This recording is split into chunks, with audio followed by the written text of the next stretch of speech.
की स्टार्टिंग एक ऐसे शहर से होती है जहाँ पर अमीर और गरीब लोग एक साथ तो रहते हैं, लेकिन अमीर लोग गरीब लोगों का बिल्कुल साथ नहीं देते। उनके काफी हाई स्टैंडर्ड्स हैं और वो गरीबों को कुछ भी नहीं समझते। ये मूवी इसी शहर में रहने वाले एक आदमी ऑर्थर पर बेस्ड है। वो अपनी मदर के साथ रहा करता था। उसे कॉमेडी बहुत पसंद थी और उसका दिल चाहता था कि वो एक दिन बहुत बड़ा कॉमेडियन बने। उसका आइडियल एक आदमी था जो कि बहुत बड़े कॉमेडी शो को होस्ट करता था। वो कहता था कि मैं भी एक दिन उनके शो में उनके साथ खड़ा होऊंगा। वो इसके लिए बहुत मेहनत किया करता था। फिर एक दिन हम ऑर्थर को देखते हैं जो कि किसी कंपनी की एडवर्टाइजमेंट के लिए एक साइन बोर्ड लेकर एक रोड पर खड़ा होता है कि कुछ शरारती बच्चे वहाँ पर आते हैं और उसे बहुत तंग करके उसका साइन बोर्ड छीन कर भाग जाते हैं। ऑर्थर यहाँ पर जोकर बना होता है। वो उन बच्चों के पीछे भागता है ताकि अपना साइन बोर्ड ले सके, लेकिन वो बच्चे उसे बहुत भगाते हैं और वही साइन बोर्ड उसके मुंह पर मारते हैं, जिससे वो साइन बोर्ड टूट जाता है और उसके बाद फिर वो ऑर्थर को भी बहुत बुरी तरह मारते हैं। ऑर्थर काफी हर्ट होता है और सीधा अपने बॉस के पास जाता है। वो उसे सब कुछ बताता है कि बच्चों ने उसके साथ क्या क्या किया, लेकिन उसका बॉस उल्टा उसे डांट देता है और कहता है कि तुम्हारा दिमाग तो ठीक है, बच्चे ऐसी हरकत कैसे कर सकते हैं। बॉस उससे कहता है कि मैं तुम्हें तुम्हारी सैलरी भी नहीं दूंगा। ऑर्थर में कॉन्फिडेंस की बहुत कमी होती है, इसलिए वो यहाँ पर खुद के बारे में कुछ बोल ही नहीं पाता। वो वहाँ से काफी उदास होकर बाहर आ जाता है और सोचता है कि क्या मैं इतना बुरा हूँ कि कोई भी मेरी बात का यकीन ही नहीं करता। वो अपने घर आता है और डांस करने लगता है। यहाँ पे हम देखते हैं कि उसकी बॉडी काफी वीक होती है। अगले दिन ऑर्थर अपने कोलीग से मिलता है और उसे उन बच्चों के बारे में बताता है। उसका कोलीग उसे कहता है कि ये तो बहुत गलत हुआ, तुम्हें अपनी हिफाजत करनी चाहिए थी यार। और इसी के साथ वो उसे गन देता है और कहता है कि इसे अपने पास रख लो, ये मुश्किल वक्त में तुम्हारे काम आएगी। ऑर्थर ये लेने से इनकार करता है, लेकिन वो आदमी जबरदस्ती उसे गन दे देता है और फिर ऑर्थर अपने घर के लिए निकल पड़ता है। वो बस में होता है तो उसके सामने एक बच्चा भी बैठा होता है। वो उसे हंसाने की कोशिश करने लगता है और वो बच्चा जोर जोर से हंसने लगता है, जिस पर उस बच्चे की मदर को गुस्सा आ जाता है और वो ऑर्थर से कहती है कि हटो, परेशान मत करो हमें। लेकिन इस बात पर ऑर्थर हंसने लगता है।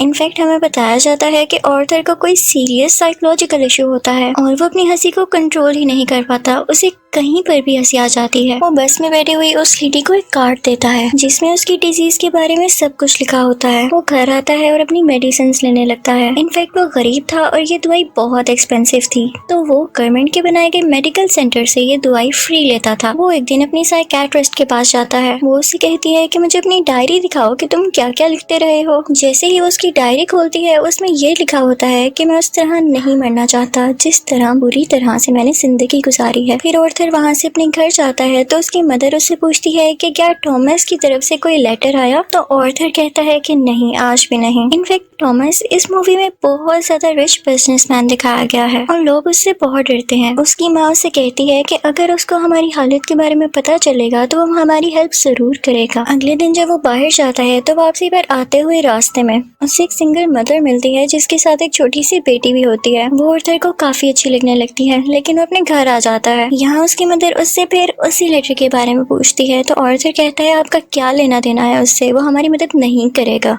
अगले दिन हम देखते हैं कि वो सिंगल लड़की ऑर्थर के घर पर आती है। वो उससे कहती है कि मैं कुछ टाइम से नोट कर रही हूँ कि तुम मेरा पीछा कर रहे हो, जिस पर ऑर्थर उसे कहता है कि हाँ, मुझे तुम अच्छी लगी हो। तो इस पर वो लड़की हंसने लगती है और जल्दी उन दोनों में दोस्ती हो जाती है। ऑर्थर को एक और जगह से जोकर की ऑफर आती है। वो एक चिल्ड्रन हॉस्पिटल होता है और जब ऑर्थर वहाँ पर जाकर डांस कर रहा होता है तो उसकी पॉकेट से वही गन बाहर आकर गिरती है। सब बच्चे डर जाते हैं और स्टाफ हैरान होता है कि इसके पास गन क्या कर रही है। ये बात फैलती है और उसे इस जॉब से भी निकाल दिया जाता है। वो अपने बॉस को कॉल करता है कि ये तो सिर्फ एक टॉय गन है, तो उसका बॉस उसे कहता है कि झूठ मत बोलो, मुझे तुम्हारे कोलीग ने सब कुछ बता दिया है कि तुमने खुद उससे गन ली। यहाँ पर ऑर्थर का दिल दोबारा से बहुत दुखता है कि उसके कोलीग ने तो उसे जबरदस्ती ये गन दी थी। फिर हम देखते हैं कि ऑर्थर ट्रेन में घर जा रहा होता है और वहाँ पर 3 बिजनेसमैन भी होते हैं जो कि थॉमस वेन के ही आदमी थे। वो ट्रेन में बैठी हुई एक लड़की को छेड़ रहे होते हैं। ऑर्थर को यहाँ पर अपने मेंटल डिसऑर्डर की वजह से हंसी आने लगती है और वो तीनों आदमी समझते हैं कि हम पर हंस रहा है। वो उसे बहुत मारते हैं, इतना मारते हैं कि उसके मुंह से खून आने लगता है। ऑर्थर उन्हें अपना मसला बताने की कोशिश कर रहा था, लेकिन वो तीनों उसकी एक नहीं सुनते। ऑर्थर को उन तीनों पर गुस्सा आ जाता है और अपनी गन निकाल कर उन तीनों को शूट कर देता है। वो वहाँ से ये सोचकर भाग जाता है कि मैंने 3 लोगों का कत्ल किया है। वो खुद को एक बाथरूम में लॉक कर लेता है। पहले तो वो डर रहा था, लेकिन यहाँ पर अचानक से वो डांस करने लगता है। ऐसे लग रहा था जैसे अब उसे कोई रिग्रेट नहीं और वो काफी सुकून में भी था। ऑर्थर घर आता है तो टीवी पर न्यूज चल रही होती है जिसमें थॉमस बोल रहा होता है। वो कहता है कि जिन 3 लोगों का कत्ल हुआ वो मेरे आदमी थे और उन्हें किसी जोकर ने मारा। लेकिन यहाँ पर गरीब लोग उन तीनों की डेथ का अफसोस करने की बजाय जोकर्स का साथ दे रहे होते हैं, क्योंकि वो सब जोकर्स के रूप में ही अमीर लोगों के खिलाफ स्ट्राइक कर रहे होते हैं। वहाँ से आर्थर अपनी साइकेट्रिस्ट के पास जाता है तो वो उसे बताती है कि हम आज आखिरी बार मिल रहे हैं, क्योंकि गवर्नमेंट ने हमें फंड्स देना बंद कर दिया है और अब के बाद मैं आपका फ्री इलाज नहीं कर सकती। आर्थर दोबारा से काफी टूट जाता है और उदास होकर वहाँ से बाहर आ जाता है। फिर हम आर्थर को देखते हैं जो कि कॉमेडी शो में लोगों को हंसाने की कोशिश कर रहा होता है, लेकिन वो ऐसा कर नहीं पाता और परेशानी में उसे जोर जोर से हंसी आने लगती है। इस वजह से उसका शो खराब हो जाता है और वो घर आ जाता है। घर आने पर उसकी मॉम उसे कहती है कि बेटा ये लेटर टॉमस के लिए पोस्ट कर दो। आर्थर जब ये पढ़ता है तो उसे अपनी आंखों पर यकीन ही नहीं आता। वो अपनी मदर के पास जाता है और कहता है आपने मुझसे सब कुछ क्यों छुपाया। उसकी माँ उसे बताती है कि बेटा मैंने ये जानकर नहीं किया। इनफैक्ट टॉमस और मैं एक दूसरे को पसंद करते थे और इवन शादी भी करना चाहते थे, लेकिन मैं बहुत गरीब थी और वो बहुत अमीर, तो हम सोसाइटी की वजह से शादी नहीं कर सके। आर्थर अपने बाप से मिलने के लिए निकल पड़ता है। जब वो वहाँ पर पहुँचता है तो उसके घर के गेट के पीछे टॉमस का अपना बेटा खड़ा होता है। आर्थर उसके सामने बच्चों जैसी हरकतें करने लगता है और उसे भी हंसाने की कोशिश करता है, लेकिन तभी वहाँ पर टॉमस का बटलर आ जाता है। वो उस बच्चे से कहता है कि स्ट्रेंजर से बात नहीं करते और आर्थर को वहाँ से जाने के लिए कहता है। आर्थर उससे कहता है कि मैं सच्चाई से पर्दा हटा कर ही जाऊंगा। मेरी माँ ने टॉमस के यहाँ 30 साल काम किया और वो दोनों एक दूसरे को पसंद भी करते थे और मैं किसी और का नहीं टॉमस का ही बेटा हूँ। जिस पर बटलर उसे कहता है कि तुम भी पागल हो और तुम्हारी माँ भी पागल है। उसने ये स्टोरी अपने पास से बनाई है, उसका टॉमस से कोई लेना देना नहीं है। ये सुनकर आर्थर को काफी बुरा लगता है और वो वहाँ से चला जाता है। आर्थर जब घर जाता है तो उसे पता चलता है उसकी मॉम को कोई अटैक हुआ है और उन्हें हॉस्पिटल शिफ्ट किया जाता है। आर्थर जब बाहर बैठा होता है तो उसके पास 2 पुलिस ऑफिसर्स आते हैं। वो उसे पूछते हैं कि ट्रेन में उस दिन जो 3 आदमी मरे क्या तुम उनको जानते हो। तो आर्थर आगे से कहता है नहीं, मुझे क्या पता होगा। उसे पता चलता है कि इन पुलिस ऑफिसर्स ने उसकी माँ से भी सेम क्वेश्चन किया था, जिसकी वजह से उसकी मॉम को अटैक हुआ। वो अंदर अपनी माँ के पास आ जाता है और वहीं पर वो सिंगल मदर भी होती है कि तभी टीवी पर एक न्यूज चलती है और उस पर आर्थर का वही फेवरेट टीवी होस्ट होता है, वही कॉमेडियन जिसे आर्थर बहुत पसंद किया करता था। वो काफी शौक से उसका शो देखने लगता है, लेकिन देखते ही देखते उसे अपना चेहरा टीवी स्क्रीन पर दिखाया जाता है। बेसिकली आर्थर का फेवरेट कॉमेडियन उसका मजाक उड़ा रहा होता है। जब आर्थर को एक कॉमेडी शो में हंसी आ गई थी, ये देखकर आर्थर काफी टूट जाता है कि मेरा आइडियल मेरा मजाक उड़ा रहा है, इससे तो मुझे इंस्पिरेशन मिली थी। उसे सब चीज पर यकीन ही नहीं आ रहा होता। टॉमस घर आता है तो न्यूज चल रही होती है कि शहर के हालात काफी खराब हो गए हैं। गरीब लोग जोकर्स का मास्क पहने सड़कों पर निकल आए हैं और अमीर लोगों के खिलाफ स्ट्राइक कर रहे हैं। इन लोगों में बहुत दुश्मनी बढ़ गई है और ये सारे के सारे टॉमस के खिलाफ हैं। आर्थर ये देखकर काफी खुश होता है कि वो सब के सब लोग जोकर बने हुए थे, यानी क्लाउन्स बने हुए थे। उसे लगता है कि पहली बार उसकी जॉब की या उसकी किसी ने तारीफ की हो। अब जहाँ पर वो गरीब लोग स्ट्राइक कर रहे थे वो एक थिएटर था। उस थिएटर के अंदर अमीर लोग एक मूवी देख रहे थे और वहाँ पर टॉमस भी था। उस स्ट्राइक को रोकने के लिए पुलिस वहाँ पर आ जाती है और उन्हें मना करती है। हर तरफ हलचल मच जाती है और इस चीज का फायदा उठाते हुए आर्थर उस थिएटर के अंदर चला जाता है। वो थिएटर के वॉशरूम में जाता है जहाँ पर टॉमस भी आया था।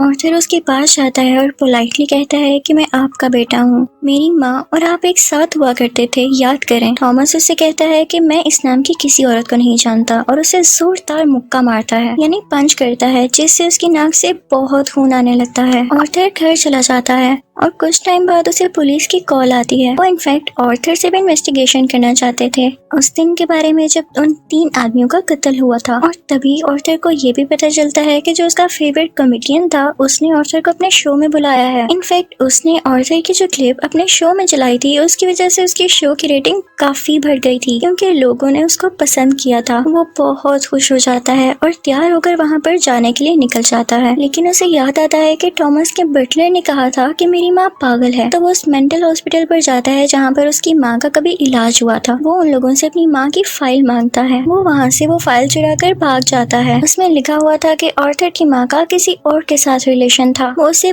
बहुत ज्यादा फिजिकली अब्यूज किया करता था, मारा करता था। और इसी दौरान आर्थर के सर पर भी चोट आई थी, जिसकी वजह से वो आज इस डिजीज का शिकार है। वो वहाँ से सीधा अपनी दोस्त यानी उसी सिंगल मदर के पास जाता है, लेकिन हमें यहाँ पर पता चलता है कि वो तो थी ही नहीं। वो असल में सिर्फ और सिर्फ उसकी इमेजिनेशन में थी और उसको उसके विजन्स आया करते थे। आर्थर अपने माँ की चोट की वजह से काफी परेशान होता है। वो हॉस्पिटल जाता है और पिलो से अपनी माँ को मार देता है। घर आकर देखता है तो उसे एक पिक्चर मिलती है जिसके पीछे लिखा हुआ था कि मुझे तुम्हारी स्माइल बहुत पसंद है, जो कि थॉमस ने लिखा था और ये पिक्चर उसकी मदर की थी। यहाँ उसे एहसास होता है कि उसकी माँ झूठ नहीं बोल रही थी। वो अपना जोकर का मेकअप करने लगता है और यहाँ पर वो काफी दुखी होता है और उसे कुछ समझ नहीं आ रहा होता कि उसके आसपास क्या हो रहा है। तभी वहाँ पर उसका वही कोलीग आ जाता है और वो कहता है कि जो उस दिन ट्रेन में 3 कत्ल हुए और रिसेंटली तुम्हारी माँ का भी कत्ल हुआ, मैं उसके बारे में कुछ पूछना चाहता हूँ। आर्थर को लगता है कि ये लोग फिर से मेरा जीना हराम करने आए हैं और वो यहाँ पर अपने कोलीग को बुरी तरह से मार देता है। अब इसके बाद आर्थर तैयार होता है और अपने जोकर का फुल कॉस्ट्यूम पहन लेता है। वो अब अपने फेवरेट कॉमेडियन के शो में जाने की तैयारी कर रहा था। वो बहुत खुश होता है और रास्ते में डांस करता हुआ जा रहा होता है। वहीं पर वो दोनों पुलिस ऑफिसर्स भी आ जाते हैं जो उसे ट्रेन में हुए हादसे के बारे में इन्वेस्टिगेशन कर रहे थे। पर आर्थर वहाँ से भाग आता है और भागते भागते एक ट्रेन में घुस आता है। उस ट्रेन में और भी बहुत सारे लोग ऐसे थे जिन्होंने जोकर का कॉस्ट्यूम पहना था। पुलिस इतने सारे लोगों में उसको ढूंढ ही नहीं पाती, तो इसी बात का फायदा उठाते हुए वहाँ से बाहर आ जाता है और अपने फेवरेट कॉमेडियन के शो की तरफ जाता है। वो जब उसके सामने जाता है तो वो उससे पूछता है कि क्या तुम भी जोकर बने हो, क्या तुम भी अमीरों के खिलाफ प्रोटेस्ट कर रहे हो। और फिर उसे रिक्वेस्ट करता है कि आप लोगों को मेरे बारे में कुछ ना बताइएगा सिवाय इसके कि मैं एक ऑर्डिनरी जोकर हूँ। और फिर उनका लाइव शो स्टार्ट हो जाता है। ऑडियंस उन्हें देखकर काफी खुश होती है और इस चीज को काफी एडमायर कर रही होती है। वहाँ पर आर्थर का फेवरेट कॉमेडियन उसे क्वेश्चन करता है कि तुम यहाँ पर जोकर बन के क्यों आए हो। तो जोकर उसे कहता है कि मैं हमेशा खुश रहना चाहता था और मैं लोगों में भी खुशियाँ बांटना चाहता था। लोगों ने मुझे इस गेटअप में पसंद किया तो मैंने सोचा क्यों ना मैं ऐसे ही आ जाऊँ। वो यहाँ पर एक बहुत ज्यादा सरप्राइजिंग बात भी करता है। वो इस लाइव शो में सबके सामने बता देता है कि उस दिन ट्रेन में जो 3 लोग मारे गए उनको मैंने ही मारा है। वो कहता है कि ये सब मैंने आपको इसलिए बताया कि अब तक कितने गरीब मरे, कितने ही ज्यादा अमीर लोगों ने गरीब लोगों को बेदर्दी से कत्ल किया, लेकिन आज तक किसी ने नोटिस किया, किसी ने भी अमीर लोगों के खिलाफ आवाज उठाई या उन गरीब लोगों को याद किया तो मुझे बताएं। और जब मैंने किसी अमीर आदमी को मार दिया तो लोग इतना शोर किस लिए मचा रहे हैं? क्या सब इंसान बराबर नहीं होते या अमीर लोगों में कोई और खास बात होती है? वो कहता है कि सोसाइटी बहुत खराब हो चुकी है, वो सिर्फ अपना फायदा सोचती है और अगर आज तुमने मुझे इस शो में बुलाया है तो ये तुम्हारी रहम दिली हरगिज नहीं है। तुम्हारे शो की रेटिंग मेरी वजह से बढ़ रही थी इसलिए तुमने ऐसा किया। लेकिन आर्थर का जो फेवरेट कॉमेडियन होता है वो कहता है ऐसी बात हरगिज नहीं है। आर्थर को गुस्सा आ जाता है कि तुम अभी भी झूठ बोल रहे हो और इसी के साथ अपनी गन बाहर निकालता है और उसे सबके सामने शूट कर देता है। लोग काफी घबरा जाते हैं और वहाँ से बाहर निकलने लगते हैं, लेकिन आर्थर को हम यहाँ पर काफी कॉन्फिडेंट देखते हैं। वो किसी से नहीं डरा होता। पुलिस इस बात पर जोकर यानी आर्थर को अरेस्ट कर लेती है और अपनी गाड़ी में बिठाकर उसे वहाँ से दूर ले जाने लगती है। लेकिन आर्थर रास्ते में देखता है कि उसके बहुत सारे सपोर्टर्स हैं जो उसे सपोर्ट कर रहे हैं। उनमें से कुछ लोग एक एम्बुलेंस में बैठते हैं और उसकी ज्यादा सारी स्पीड करके उस पुलिस कार के साथ टक्कर कर देते हैं, जिसकी वजह से वो पुलिस कार उल्ट जाती है और अब जोकर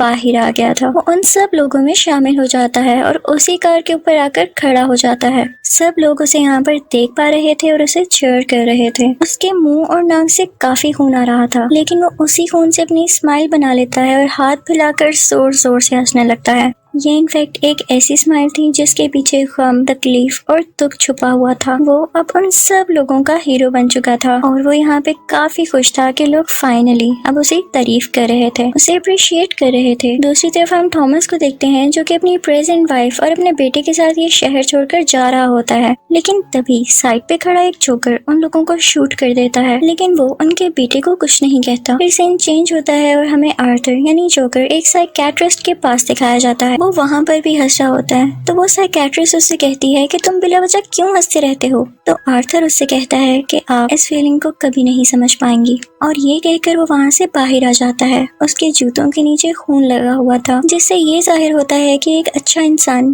कैसे किसी कातिल में बदल गया। और इस मूवी से हमें ये लेसन भी मिलता है कि जब किसी के साथ बुरा किया जाए तो वो बुरा ना भी हो तो एक ना एक दिन बुरा बन ही जाता है। उसे इतनी अजियत दी गई, इतना टॉर्चर किया गया कि उसके अंदर से वो फीलिंग्स ही खत्म हो गई और अब वो अपनी लाइफ से बिल्कुल सेटिस्फाई था। और इसी के साथ ये मूवी भी एंड हो जाती है। आई होप आपको ये मूवी अच्छी लगी होगी। Thank you for watching.